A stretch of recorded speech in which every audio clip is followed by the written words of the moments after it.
Welcome. Please be seated.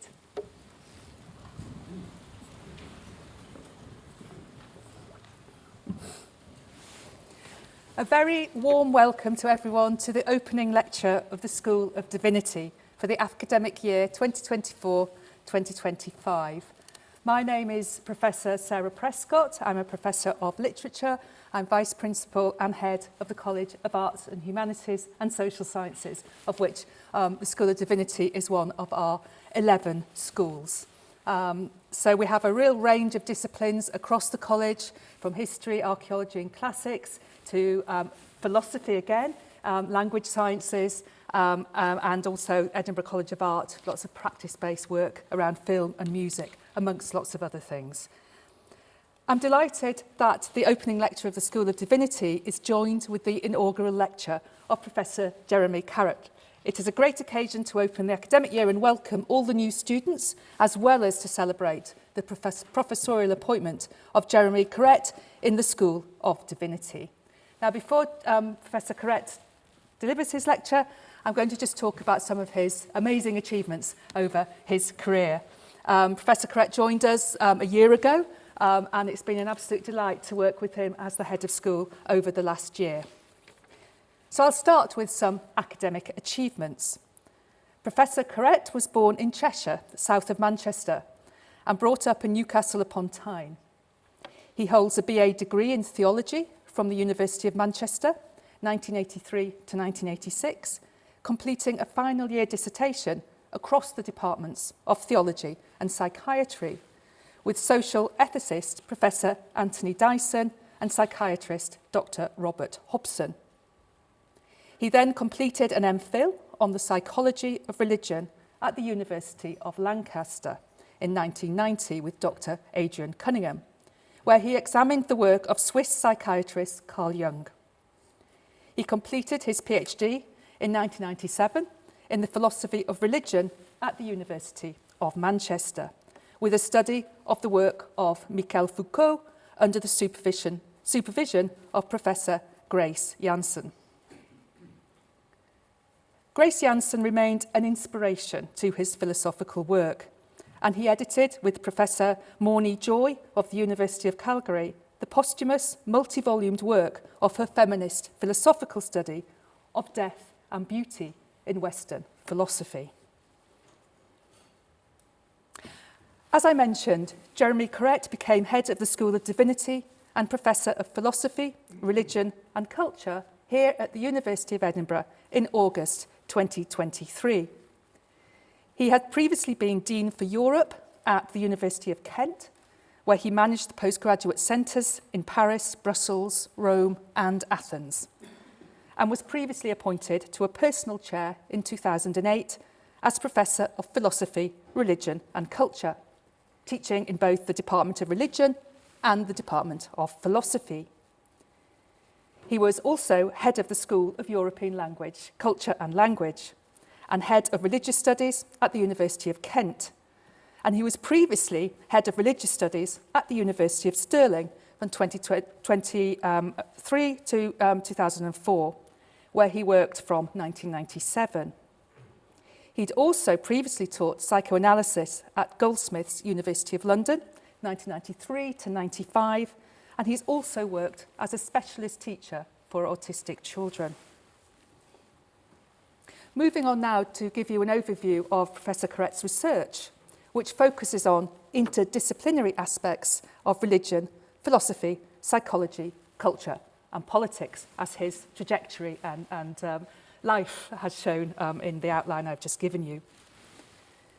His research is built on the philosophical foundation of knowledge as relation, developed through his study of Michel Foucault and William James, who both followed the French philosopher Charles Renouvier in seeing the central category of knowledge after Kant as relation. Professor Carrette explores these relations by seeking to examine the silence part of religious thought to build new relationships and an ethical sensibility for the body and social justice. His work takes inspiration also from his father, Reverend Canon David Carrette, who, as an Anglican priest, sought to listen to the marginalised and rejected both inside the church and in wider society. Professor Carrette has published numerous books and articles on the work of the French philosopher Michel Foucault, including Michel Foucault and Religion, 2000, the edited collection of translated papers, Michel Foucault on Religion, and edited with James Bernier, Michel Foucault and Theology. He's also published extensively on William James, including editing with Eugene Taylor the centenary edition of The Varieties of Religious Experience, and edited the related collection as well. He subsequently published his study, William James's Hidden Religious Imagination, a University of Relations, in 2013. Professor Carrette gave the 2002 Cunningham Lectures at the University of Edinburgh, which were then published as Religion and Critical Psychology, Religious Experience in the Knowledge Economy in 2007. And with his friend and colleague, Richard King, he published a critical reading of neoliberalism and religion in their work, Selling Spirituality, the Silent Takeover of Religion. And there's a 10th anniversary edition due to appear next year. From 2009 to 2013, he led an AHRC, ESRC large grant project with Professor Hugh Mile on religious NGOs and the United Nations in New York and Geneva, which resulted in the jointly edited work Religion, NGOs and the United Nations, Visible and Invisible Actors in Power, Bloomsbury 2017, and also a special study of Quaker international activity at the UN.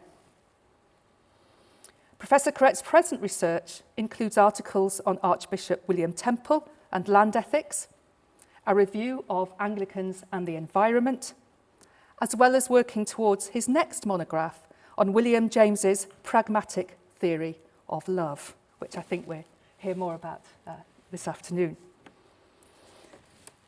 With the late Professor Robert Morris and the late Timothy Sprigg of the University of Edinburgh Schools of Psychology and Philosophy, Professor Carrette organised the centenary conference of William James's 1902 Gifford Lectures, The Varieties of Religious Experience, which took place in Old College in 2002. He also gave the prestigious Harvard Divinity School William James Lecture in 2013 and has presented the keynote addresses to the Brazilian National Conference on Religion and Psychology in both 2012 and 2017. He's also co-founder and co-director with Professor Kenneth Fincham of the Centre for Anglican History and Theology from 2020 to 2023, and from this led a series of conferences and publications on radical theology, examining the work of William Temple, John Robinson, and Don Cupid. So there's an overview of Professor Carrette's amazing academic and career achievements. But I also want to note that in his spare time, it's a sort of euphemism, I suppose, as being head of school, he's also a keen runner, a very good runner, I think, as well. He also supports Newcastle United Football Club and has a love of Brittany lighthouses, as well as enjoying, with his French wife and children, the south coast of France. So I'd now like to welcome you all and introduce Professor Carrette, who is going to deliver his inaugural lecture, which is entitled A Philosophy of Love, Nietzsche, Lou Salomé, and William James. Thank you.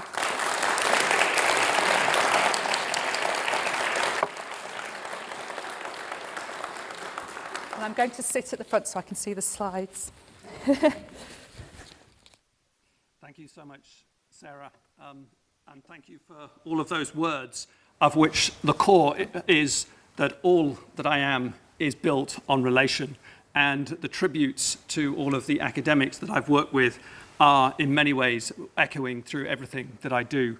And on the note of relation, I just want to say a thank you to all of you who have taken time out of your busy schedules to be here this afternoon.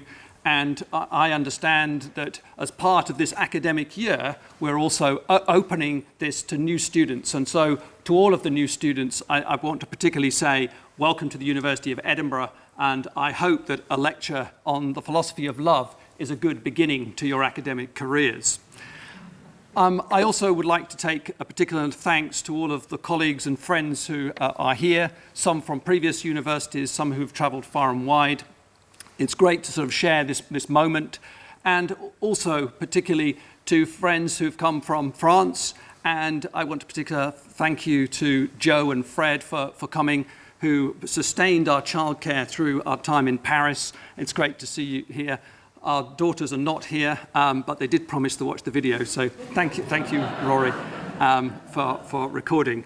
I also would like to thank Fiona Smith, who Principal Clerk of the Church of Scotland, for this use of this beautiful space today. Really appreciate that, and it's good that you're here. But above all, on a talk of love, I would wish to thank my wife for being here. And I think that when all the words of love that I put forward in academic phrases, I think only you know what they mean in the lived reality. Thank you.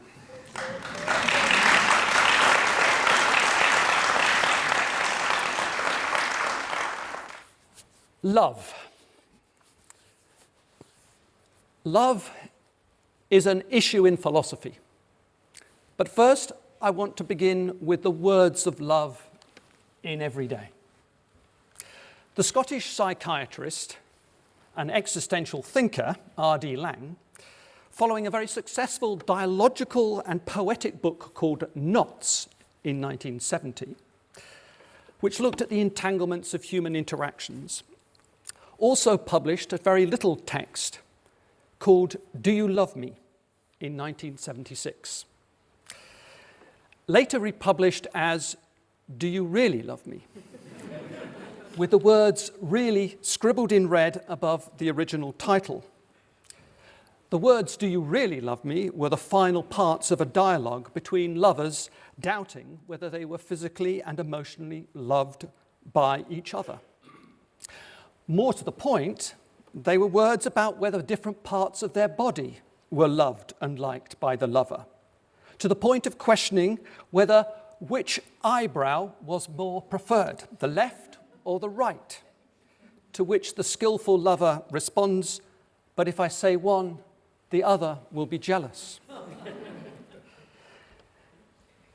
This set of reflections by this psychiatrist was trying to understand the level of insecurity and doubts that we have about our body image and our intimacy, and the fundamental question of whether we feel worthy of being loved, the physical anxiety, and all of this in the face of love's fragility.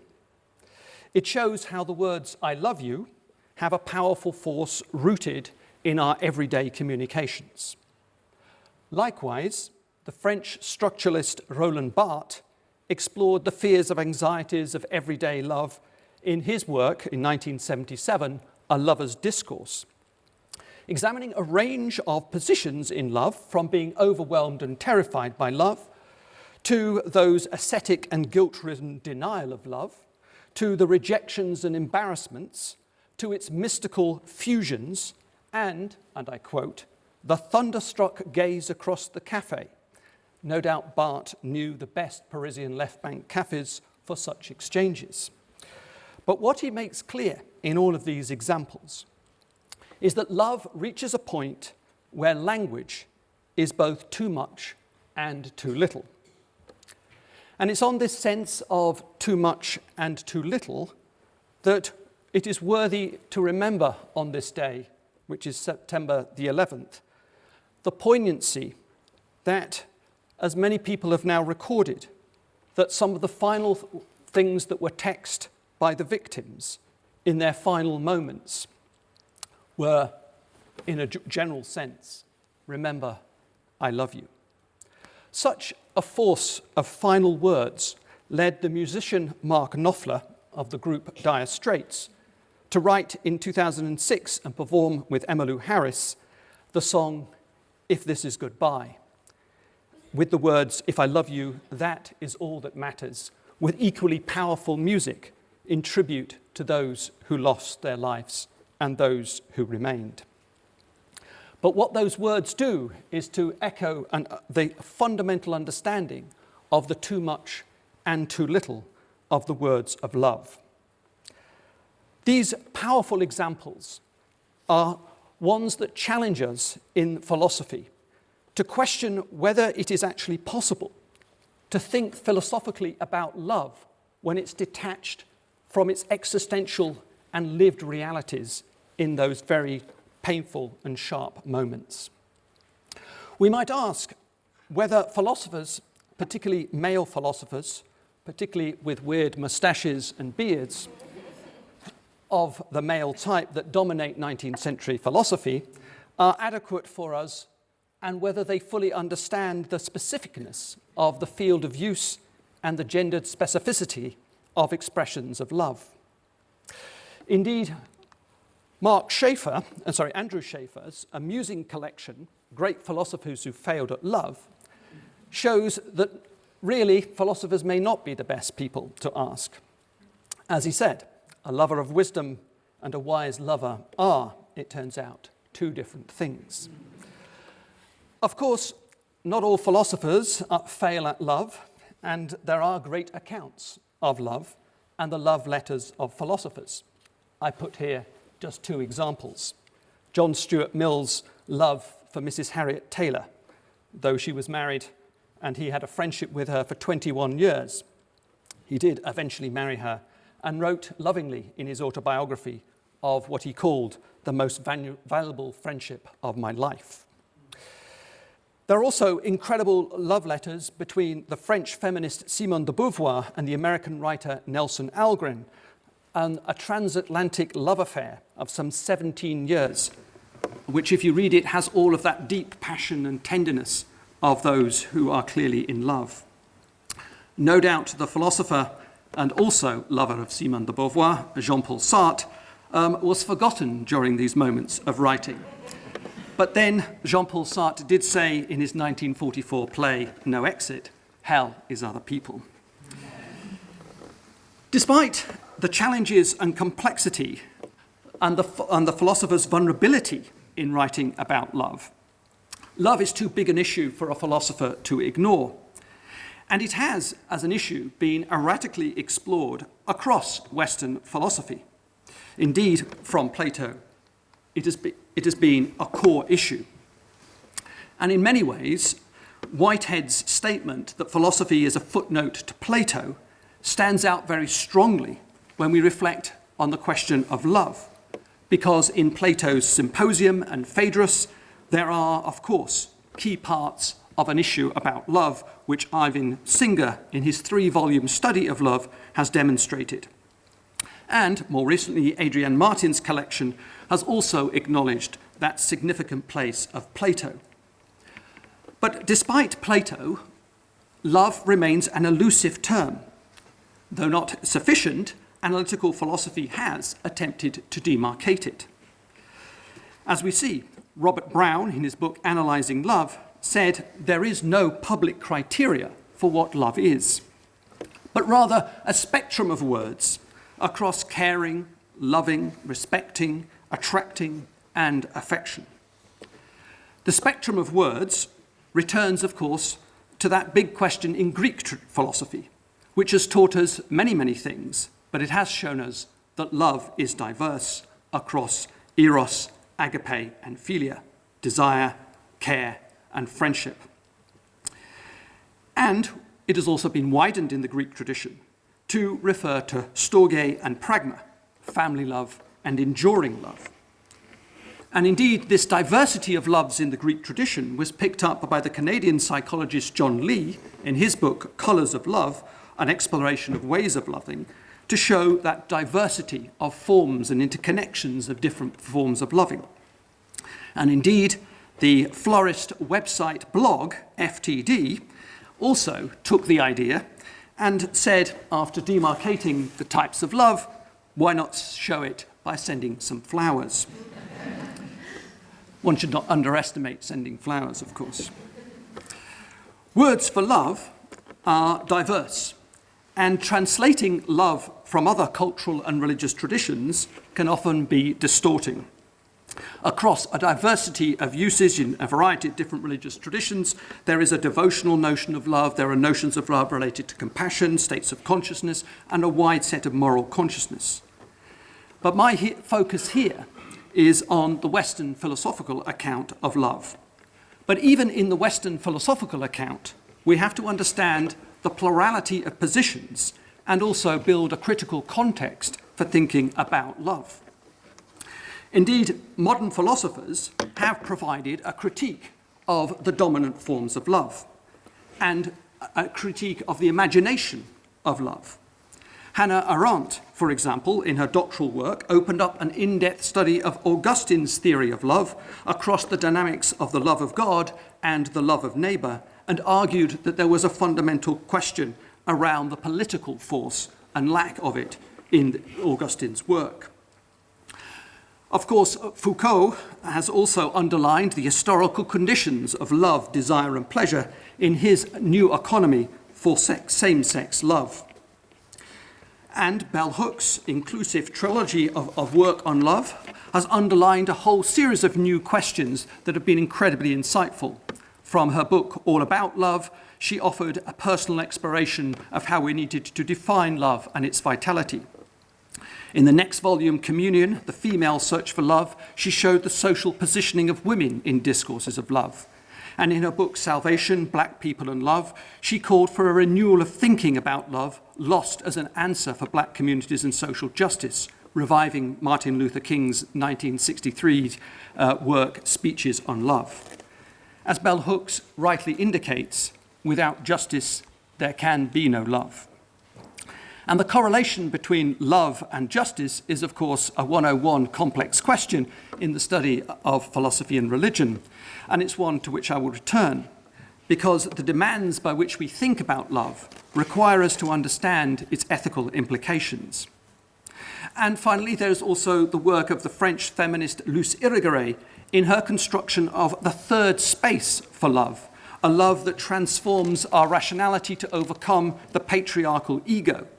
And instead of love being, I love you, she wants a shift to I love to you, as an act, as a becoming, as an acknowledgement of the space between, and not a possessiveness of the male ego. These pluralities and complexities lead us to a challenge to the notion of romantic love. And there have been creative explorations of romantic love. Quite recently, Carrie Jenkins, in her work, What is Love?, which builds on the work of Bertrand Russell's 1929 study, Marriage and Morals, sought to provide an analytical metaphysics of polyandry, queer and interracial loving. She believes that romantic love can be reshaped and evolved to be inclusive. And while I welcome the inclusivity, I think with Lauren Ballant in her book, Desire Love, that we need to suspend the logic of romantic love and understand the ideology on which it is built, stylized as it is, according to a structure of yearning, conflict resolution, longing for union, a sense of lack, and, as Ballant indicates, feeling as a form of destiny. But there are other forms of intimate love, and forms of love that are not based upon fusion or a sense of lack. We can explore these models, but I think we need to also suspend the notion of romantic in itself. And I think this comes forward in terms of Carrie Jenkins' other work, Sad Love, Romance and the Search for Meaning, of which she tries to explore and overcome the overinflated hopes about love of the happy ever after, and to show the problems of the paucity of thinking about intimate connections. Though I think her work is important in reshaping some of those questions. And of course, we shouldn't underestimate the market-driven desire for romantic love in many films and other outlets. And I can confirm from a recent visit this summer to Verona that the Casa Giulietta, the House of Juliet, which is built on the imaginings of the story of Romeo and Juliet, is an intriguing place. As the tourist guide indicates, although most everything about this house is fiction, the emotions that draw people here are very real. The balcony was added in the 1930s for effect, and later commercial outlets and, of course, the tourist queues are also been added. Though I have to confess, with my wife, that we did buy a wonderful pair of heart-coloured oven gloves. But what I like about that is that it's a blend of the imaginary and the practical in love. However, in this broad set of issues of the philosophy of love, there is one underlying tension that I wish to explore, and that is love in a post-Darwinian 19th century world, which is rarely considered, but which I would like to open up in a number of ways.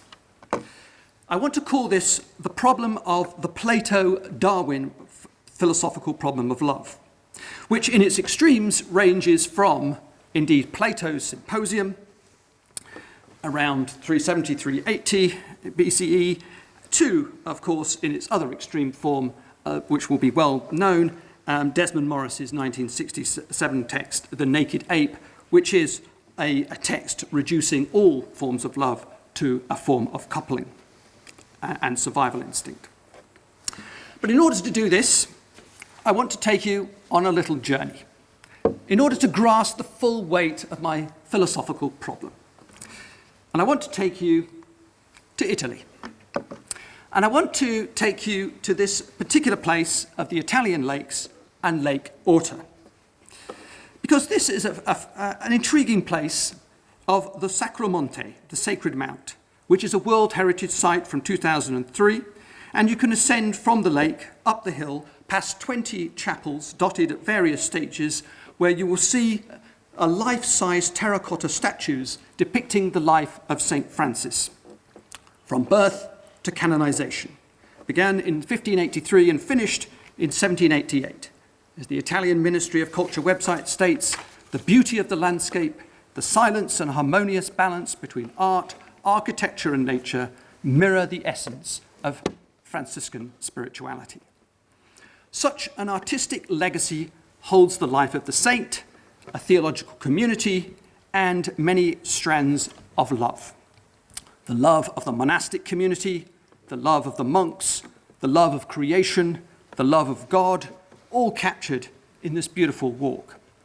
The site is undoubtedly significant as devotion to St. Francis and carries a tradition layered with discourses from the biblical tradition.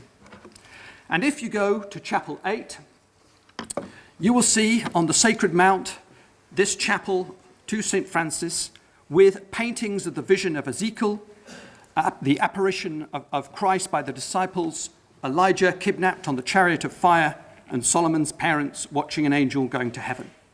And standing in front of these is a remarkable terracotta suspended statue of St. Francis in a chariot.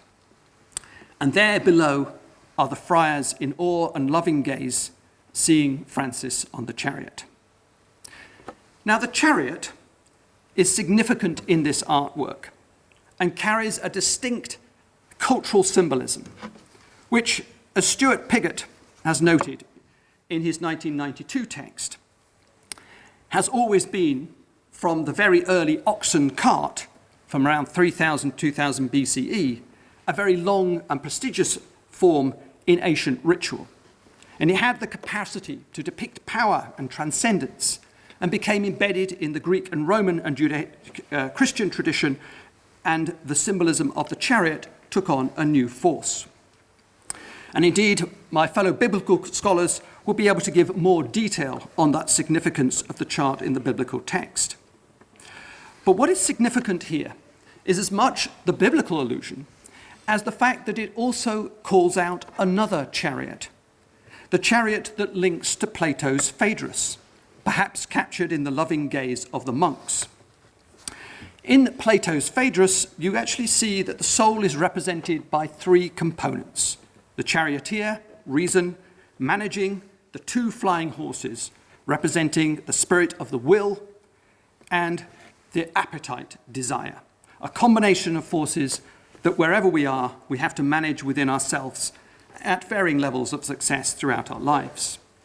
The chariot emerges as a fundamental symbol of love in the Phaedrus. And around that time, Plato constructed his own work, the Symposium, the discussion about love, beauty, and truth. Now, St. Francis's chariot of devotional and transcendent love and Plato's associated love of mind, beauty, and truth are not the only links of chariots that we can find in this association to the Monte Sacra. This place is also significant for modern philosophical love, because although it be not a chariot, but rather a cart, it is in fact a symbol of the love that happened between the German philosopher Friedrich Nietzsche and his love of the young Russian Salomé on the trip of May 1882, when it appeared that they gathered with the writer Paul Ray and constructed, as you'll see here in the bottom right corner, a particular photograph which became notorious within the philosophical circle, capturing a particular depiction of the three companions. Nietzsche had met Lou Salomé in Rome in April 82. Lou Salomé was 21 and Nietzsche was 38. But they shared a curiosity about philosophy, and became strong intellectual companions. On the walk of the Sacromonte, there was a moment of intimacy. Indeed, Nietzsche proposed marriage on 3 occasions to Lou. On all 3 occasions, she rejected it. And of course, this was of a concern to Paul Ray, who had also tried to win over Lou Salomé. And also a question of dispute of Nietzsche's sister Elizabeth, who disliked the rejections of her brother. This is an intriguing moment, not least because the chariot has become a cart. Whatever happened up on the Monte Sacra, whether they kissed is an enigma of the biographies, but what it does depict is a particular and important set of shifts. The feminist scholar Babette Babiche examined this photograph of the 3 figures and said that rather than linking it to Plato or even to the biblical allusions, that we should rather link it to the Greek myth and the significance of the power of woman, and the particular story of Cleobis and Biton in the bottom left. The 2 sons who took their priestess mother to the temple at Hera. Without the available horsepower, the 2 sons pulled the carriage to the temple, and as a reward, they were given the eternal sleep of death. While Babiche's reading adds another layer, moving it into a domestic sphere, one thing is very clear in our shift from chariot to cart. We have here a problem of the relationship between love as transcendent, eternal, and related to death, and love as earthed, embodied, and lived. My argument here is that this shift becomes acute after Darwin, and that my 3 figures, Nietzsche, Salomé, and James, help us provide a resolution. Love after Darwin. But what did Darwin say of love? Darwin refers to love in a very general sense. It's principally an idea of the instincts. It's touched on very briefly in 1859, Origins of the Species, but it's the later work, The Descent of Man, and more specifically, The Expressions of Emotion in Man and Animals in 1872, where love is associated with animal behaviors. And he uses the word love in a very direct sense as relating to mating and what he calls the love antics, such as dancing and plumage displays of certain birds. But he also includes his attempt to explore it in a moral sense of love and the idea of the concept of sympathy in social animals, which of course comes directly from some of the discussions of the Scottish philosopher Alexander Bain, who, as philosophers might wish to know, was the founder of the journal Mind. More significantly, in the study of emotions, Darwin includes a chapter on joy, high spirits, love, tender feelings, and devotion, in which love is correlated with contact or sensation, the quality of touch, habits of nurture, pleasured contact, as seen in cats and dogs. My cat, our cat, will affectionately follow us around the garden and rub herself along our feet, sit on our lap, purr with contentment, and carry out a great sense of engagement in contact and caress. My dog as a child would enjoy its tummy being rubbed for hours and jump up in excitement, lick my face as I entered the door, which for any human display of emotion would be rather excessive. For Darwin, these gestures of my cats and my dogs are love. They are fundamentally the base of physical affirmative contact. If love is classified in these terms according to Darwin, then connection and contact at its primary level is key, and transcendence is marginalized. However, Darwin does also recognize that sympathy is a core part of our species, and that there is a quality of a theory of mind that we also have, which is a sense of understanding the other as another agent with feeling. He also recognizes that it's an emotional quality, a bit like the vibrations that are created on music on the body. There is a behavioral and emotional code. He even goes further, but rejects those commentators of his day who suggest that the devotion of looking upwards is, in fact, a correlation between the emotion of love and religion. But he doesn't feel that there's enough empirical evidence at this point. Darwin presents us with a very different kind of love to that we've seen in St. Francis's community in Lac Orta, to that of Plato, and we now have to understand the problem of how it was resolved by philosophers. Firstly, to Friedrich Nietzsche. Nietzsche is known as a nihilistic philosopher. He is misogynist and takes stereotypical assumptions about women, and above all is overly skeptical about many things. Why on earth would we approach him for a question on love? And in many senses, you're right to ask that question. But Nietzsche is a complex and difficult thinker, but he does take us one step along the way for understanding this problem, even if I think it's not a fully adequate one. First of all, he has a force of thinking related to a Dionysian understanding of life, an embracing of life, against all odds. And he sees Greek philosophy, that of Socrates and Plato, as fundamentally, as he says, symptoms of decay, i.e., what he wants to do is to rescue what he calls a judgment of life in Greek philosophy, to rescue it, what he says, as being perceived as worthless. A bit like Cleobis and Biton in the analogy earlier. In this way, what Nietzsche seeks to do is to have a kind of Darwinian-inspired logic about the body and life. As John Richardson's Nietzsche's New Darwinism has indicated in 2004, what he wants to do is to fuse with Darwin at the same time as rejecting Darwin. He ejects all forms of system. In Rescuing Life, Nietzsche questions idealism and transcendence, as he states, if one shifts the center of gravity out of life into a beyond, into nothingness, one has deprived life of its own center of gravity. What Nietzsche is doing is moving that external referent into the biological force as a way of counteracting the neglect of life. One of the difficulties, of course, with Nietzsche is that his thinking about love is scattered and fragmented. And indeed, some writers like Ulrich Beer in 2020 have tried to bring these together in a book of aphorisms. But in my view, these decontextualize Nietzsche, and we lose the project of Nietzsche's thinking across time. A project which began from his inspiration from Wagner and Schopenhauer and that birth of tragedy where Apollo and Dionysius were reunited into a form of romanticism, where he says, and I quote, "The deepest insights are gained only out of love." But such positivity is soon removed.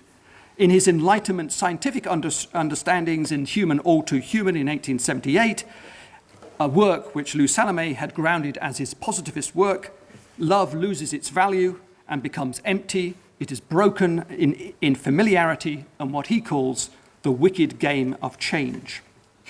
Here we see that he recognizes that there's a problem in the idealization of love, though, somewhat problematically, he says that women created this, but also are trapped by it.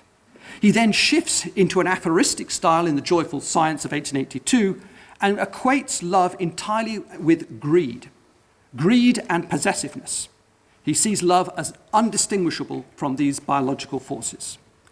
But by the time we get to Thus Spoke Zarathustra, the text here, in 1883, love is partly rescued as an act of becoming, of overcoming, a kind of will to power, trying to live beyond oneself.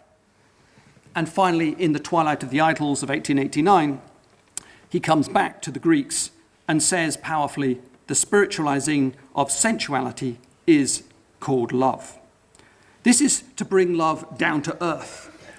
It's against the Greek tradition, it's instinctual, it's Darwinian inspired, but it's highly problematic insofar that he cannot move beyond instinct and he cannot move beyond masculine forms of possessiveness. And even friendship, he says, is not compatible with erotic love. Such is the sadness of Nietzsche.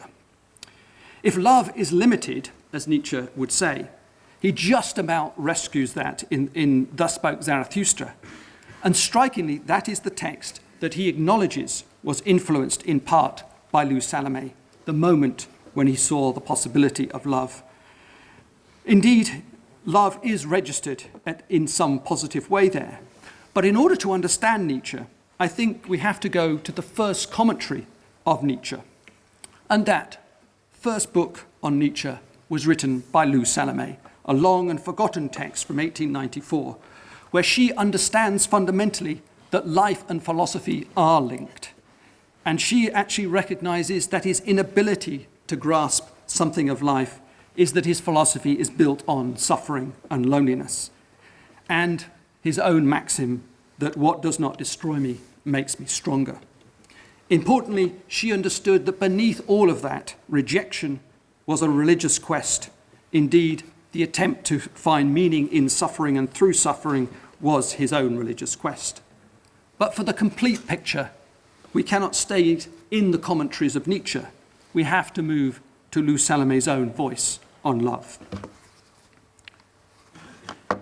Indeed, one of the intriguing things about scholarship around love is that trying to get to the heart of Lou Salomé's thinking about love is always layered by having to get through Nietzsche, because everybody puts Nietzsche before Lou Salomé. And indeed, it's striking that some of the biographies of Lou Salomé indeed always fall back into the men that she's been associated with. Indeed, Julia Vickers' study in her biography looks at a text which she says is inspired by Freud, Nietzsche, and Rilke, the poet, all who had differing friendships and associations with her.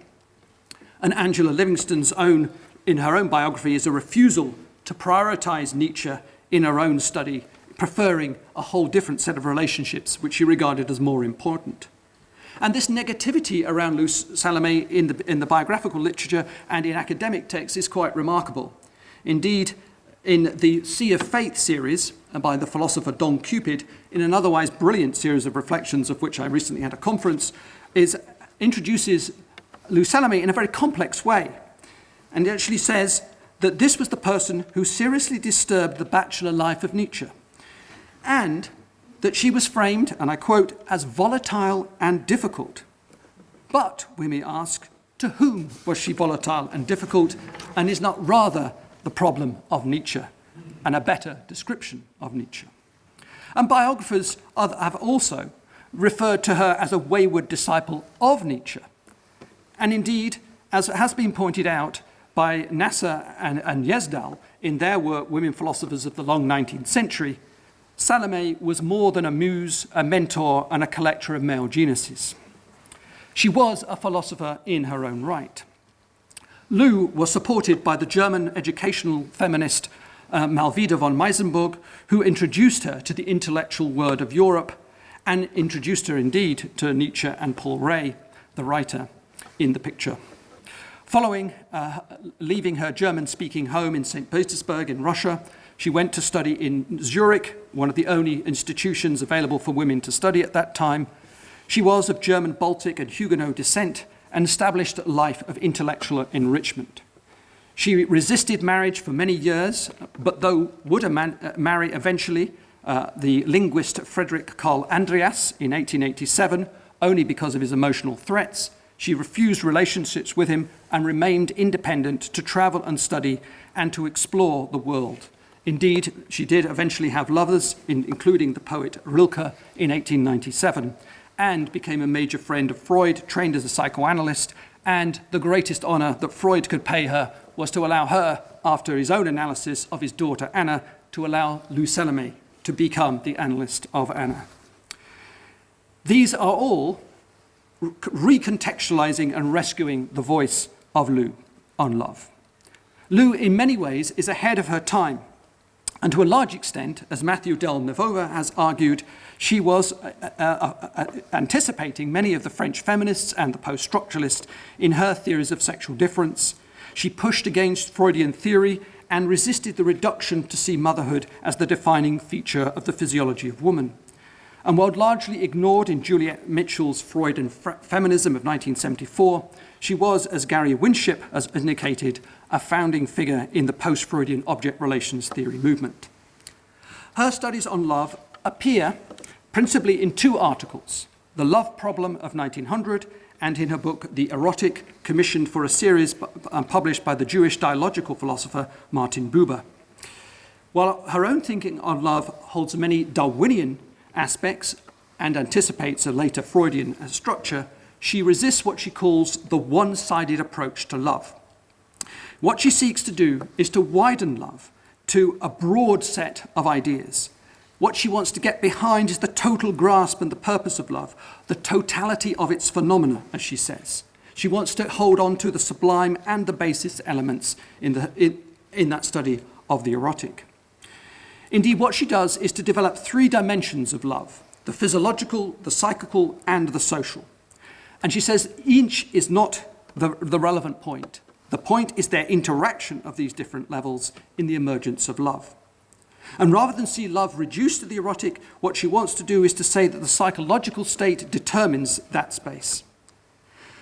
Lou Salomé believed that love was governed by two forces: the law of the diminishment of excitement and the desire for change. Interestingly, the thing that destroyed Nietzsche. For Lou, she saw that there was in love an ascension to something much more powerful, much more vital. And what she wants to do is to integrate the notions of consciousness and mind when we think about love. The full meaning requires what she says is to understand that which propels us towards another person. And she argues that love holds in that propulsion a social significance about community and the sanctioning of a relationship and the validation of a relationship by the social conditions which also shape the social conditions of woman. In the interaction of the different dimensions of love, Lou Salomé argues fundamentally that it's a creative act, not unlike the psychoanalyst Erich Fromm in his 1956 The Art of Loving. There is imagination in love, and the physiology is brought into a higher level. She also believes, intriguingly, that there's an instinct for idealization within us based on the act of human consciousness, that it's an act of exaltation of life, that within the meeting there is a creation and adoration and a joy in the experience of another person before us. And it's this quality which she sees as the giving of oneself to something outside of ourselves that creates a form of transcendence, an act of becoming, which was there a little bit in Thus Spoke Zarathustra.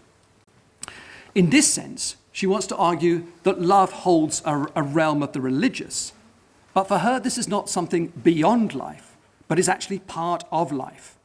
And what she wants to guard against is the very sense that there is a potential for an illusion about the nature of the amorous instinct, because linked always to the fantasy is the reality, and it's the play of these two forces that she wants to explore. As she says, if our dreams of love take us to such heights, then the more powerful those dreams have been in us, the better able they are to make that leap as if from a diving board, which leads from the sky to the earth. Lou Salomé's transcendent is always back to earth, but in life, in the rapture of love and in the lifelong union, and as a distinct part of the everyday. This is a totality of love, and she concludes in that shift and paradox of love, and I quote, "For all life exists only as a miracle that constantly renounces its miraculousness. The miracle is always a miracle brought back to earth." A bit like R.D. Laing's reflections at the beginning in Do You Really Love Me? They're about every day and they're a life force. But in this bringing together of these different dimensions, there's still something missing in our philosophical resolution. And this is where we need to turn to William James. William James, like Lou Salomé, holds love at multiple levels, but he adds one other distinctive element, the element of ethical critique, a critique of the claim to love, because love, as he argues, has many distortions. So to fully understand this journey of William James into the question of love, you first have to ground his thinking in physiology. He's a physiological philosopher. And in his work, The Principles of Psychology in 1890, he built a Darwinian model of the theory of emotions, of which the most famous of from 1884 is the emotion built around the theory of the bear, which I have to ask, looking at the camera, is that my daughter doing GCSE questioned William James's theory of love from 1884 based on the fact that she also thought the mind was part of it, not just the body. I then had to point out, of course, that William James had later explanations of love which included the mind, such as my justification for William James. However, what James does is to create a multidimensional form of love, physical, cognitive, and social, like Lou Salomé, and that he is driven by a post-Darwinian reflex arc of the construction of a reality based on sensation perception, attention and conception, and volition and action. The running figure is running from the bear, by the way, the physiological response, not running from love. This is our claims. To love, therefore, have to be built across the instinctive arc and built onto a pragmatic framework because it ends in action, volition. And that is because William James is a pragmatist and builds his thinking upon the basis that it's the fruits and not the roots that are of value. You can hear the echo to Matthew 7:20. We see here that what William James does is hold Darwinian instinct against conscious and ethical action and reflection. Love is no longer an ideal to be reached, but something created in action. Body and perception form emotion, but it is also checked by the conscious state of mind. It's always the agent that is reflecting on the body in a social space. Love, therefore, is both emotional and rational, which is a point also made by Troy Jollymore in her book, Love's Vision. But the point that William James wants to make, that even if love and emotion are joined in the will, is that not all love is good for you. Rather, in his pragmatic evaluation, what William James wants to do is to recognize that we have to morally reflect on love, pragmatically reflect on love, and ask whether it holds insight, philosophical reasonableness, and moral helpfulness. We have to ask, does it enhance life? That is, trained as a doctor, the physician's logic. One example in a literary sense, for my colleagues working on literature and religion, is that the problem of love is best articulated in this context of James to the 1981 story by the American writer Raymond Carver, when we talk, what we talk about when we talk about love, a short story in a collection of the same name, where two couples are discussing the nature of love and drinking gin at a table, reflecting on, as the afternoon goes on, about the nature of love. One of the characters, Terry, talks about her previous abusive relationship and suggests that even though these actions that she experienced were evident, her partner still really loved her. Another character in the story, Mel, argues that such behavior cannot be love. And so the conversation evolves as to what is right love And does the narcissistic state of somebody saying, I love you, but act in a different way, is that a justified form of loving? This story explores the perversity of love. And William James also explored the perversity of love in looking at the religious lives of various saints. He looked at the way that flagellations and punishments and cruelties and sufferings were inflicted in the name of love, and wanted to differentiate these from those actions within the religious traditions which were life-affirming and embracing a value to the community and enriching. Ultimately, James says, love has to be critically evaluated. To conclude, what I've wanted to show is that in a post-Darwinian world, philosophy has to respond in a variety of different ways. And in this sense, we can recall the radical challenge that Darwin presents to philosophy. John Dewey, another pragmatist, in 1910 wrote an essay called The Influence of Darwinism on Philosophy. Darwinian science, he said, changes the logic of philosophy. First, it is a shift from essence to change, the problem of time. Second, it's a movement from external reference to specific conditions of meaning, the problem of the individual and history. And third, he says, it's a shift from impotency to responsibility, the problem of choice, critique, and action. I'd like to suggest that Dewey's radical reading of the philosophy post-Darwin is seen as one that's highly relevant to the same shifts we see in the idea of love. Love moves in the 19th century from essence to evolution, Nietzsche's instinct, from external form to historical and individual behavior, Lou Salomé's psychological and social forms, to one of choice and action, as James's theory of the emotion and action and will. They are shifts to what I see as a potential pragmatic form of love. And we might note that Cornel West, in an often forgotten text of 1989, The American Invasion of Philosophy, outlined a genealogy of American pragmatism by saying that there were three distinct features. One, the disenchantment with the transcendent. Two, a relation of knowledge to society. And three, a focus on history as a futuristic evaluative space. It is evident from this that we see that shift of love happens within those pragmatic conditions. And what I haven't done in my discussion of Darwin, and deliberately so, is that I haven't focused on the concept of evolution itself. But there was a pragmatist, Charles Sanders Peirce, who did examine this very question in his 1892 essay, Evolutionary Love, in an extraordinary little piece which showed that there could be a progressive and positive love of agapeism evolving through history, and rather than seeing evolution as some negative survival mechanism, of course, Peirce was already anticipating Teilhard de Chardin. Finally, what Nietzsche, Lou Salomé, and Nietzsche provide is new ways to think of love after Darwin. But before we throw away Plato, we must consider its form as well as its content. The Symposium of Plato is dialogical.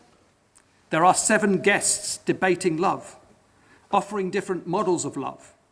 And though privileged, Socrates is just one voice speaking on love, including the absent voice of Diotima, the priestess, who offered Socrates his insight on love.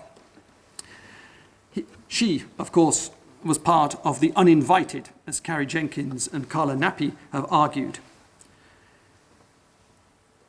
Equally, love after Darwin is dialogical, multi-layered, plural. It evolves, and it retains what Irigaray, in her French feminist essay, has pointed out as horizontal transcendent, a relational space of intimate connection, a contested ethical space, where the question at heart in this ethical reflection on love is the quality of relation, the quality of attention, the quality of life's own interrogation about the quality of loving, which takes us precisely back to where I began, the opening words from R.D. Laing's "Do you really love me?" and that interrogation. And it takes us back to Barth's opening words in the cafe and the everyday context of which we use the word love. Love, in this sense, is not an arrival point. It's not an happy ever after. It's not an ideal.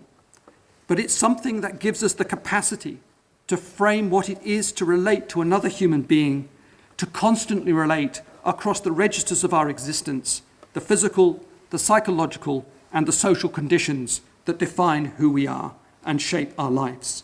As Lou Salomé has said, love is a creative act, a co-creative act of life that will always require our contestation and ultimately our celebration. Thank you.